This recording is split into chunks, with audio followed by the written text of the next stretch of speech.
At this point, the small block Chevy is one of the most synonymous engines when it comes to muscle cars and hot rods. Well, today we're going to take a look at the small block Chevy against one of my favorite engines, the Pontiac 350. And we're going to compare these two 350 cubic inch engines against each other to see what one ends up being on top. Before we get into today's video, let's have a discussion real quick about your engine. I want to get you guys comment down below. Let me know your heads, your flow, your cam, your lift, your duration, your everything that I need to know so that I can go ahead and throw these numbers into the simulator and see what you guys are working with. I want to know what your engine builds are. So next week, we're going to go ahead and go through the comments in this video and see what you guys have got going on. We're going to do this during a live stream, so be sure to hit that follow button, hit like, hit subscribe, and we're going to do this on Wednesday at 9 p.m. East. So, hope to see you guys there. Let's get into it.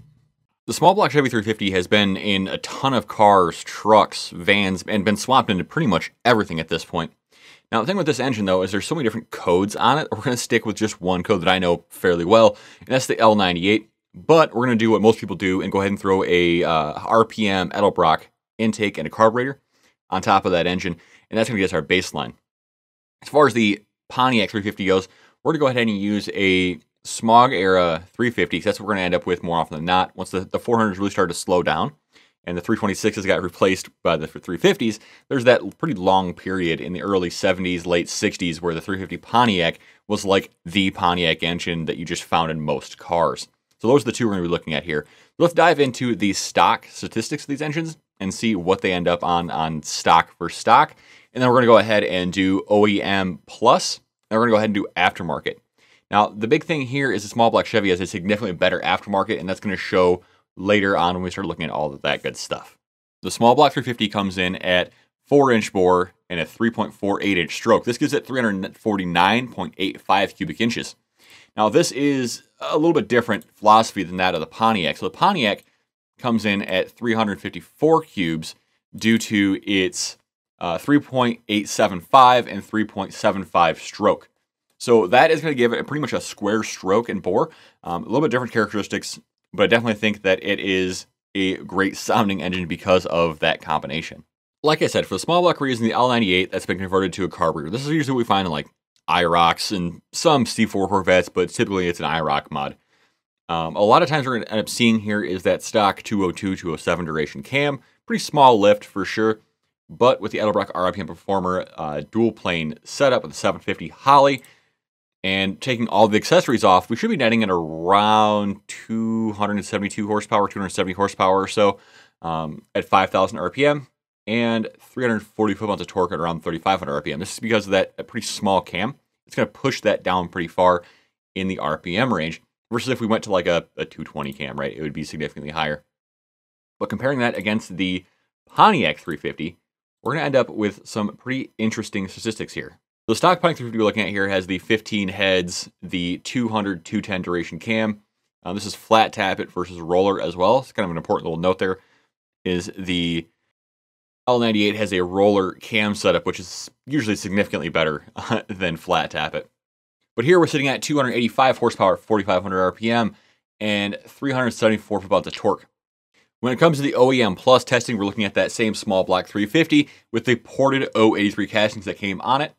We're also going to go ahead and throw some headers on it, and we're going to go ahead and throw a cam in it. The cam is a Crane Powermax 2050. This is a 216, 228 duration with 0.454 and 0.480 lift. This is a pretty normal cam that you see a lot of guys swap out, so something about this range. As far as this one goes, we're sitting at 388 horsepower at 6,000 RPM because of that carb, right, moved the range up quite a bit off that long runner intake. And it's going to move the torque up to 4,500 RPM for 388 foot-pounds of torque. It's a pretty big gain. That's like an entire another engine on top of that engine at this point.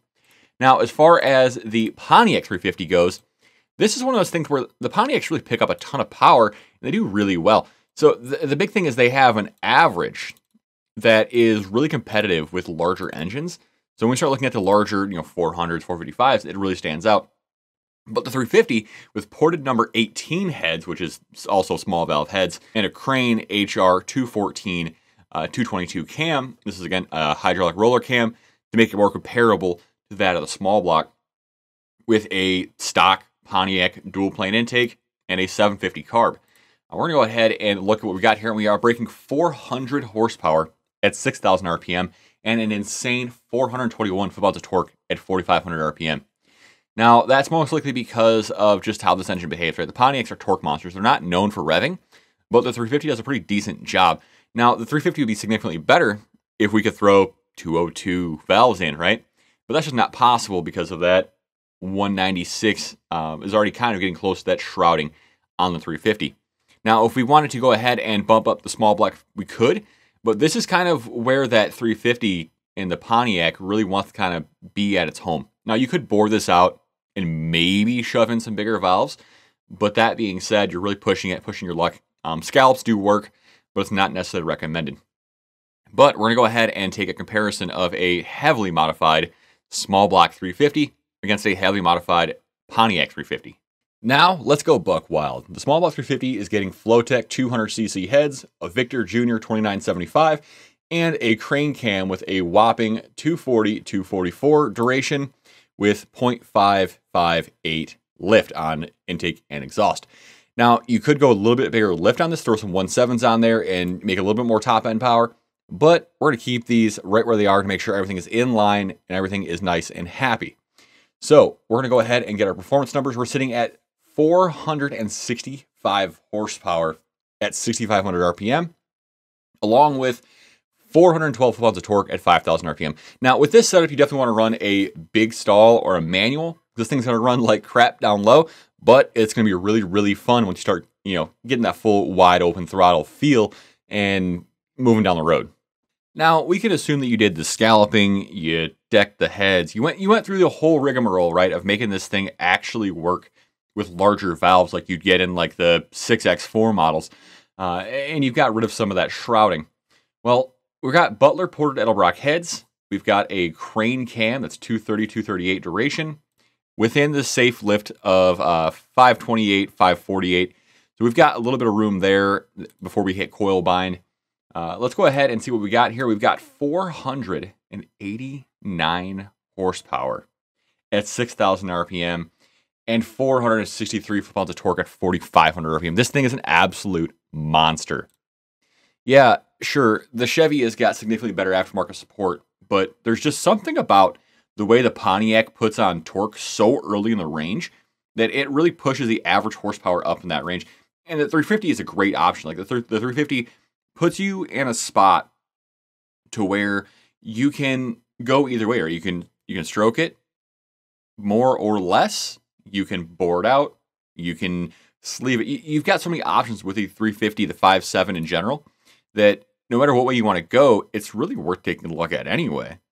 So next week, we're going to take a look at the Pontiac 400 against the small block 400. I think these two are actually probably more comparable than the 350s. The 350 on the small block side is easier to deal with. It's easier to get parts for. It's cheaper to get parts for, and it's going to work. The Pontiac 350 is going to be a high stall nightmare. It's going to be rough to run. It's going to be a pain to get those cylinder walls to where they want to be, to where you actually can run those big 211 valves. I know I said 202 earlier, but I got Chevy and Pontiac mixed up with those. But 211, 166 valves on the Pontiac, so it's going to be a huge difference. Now, stepping on up to like the 400, we can go ahead and put bigger valves in. So we'll see what we got here on next week. But if you guys are interested in following that, hit like, hit subscribe. Have a good one, guys. I'll see you around.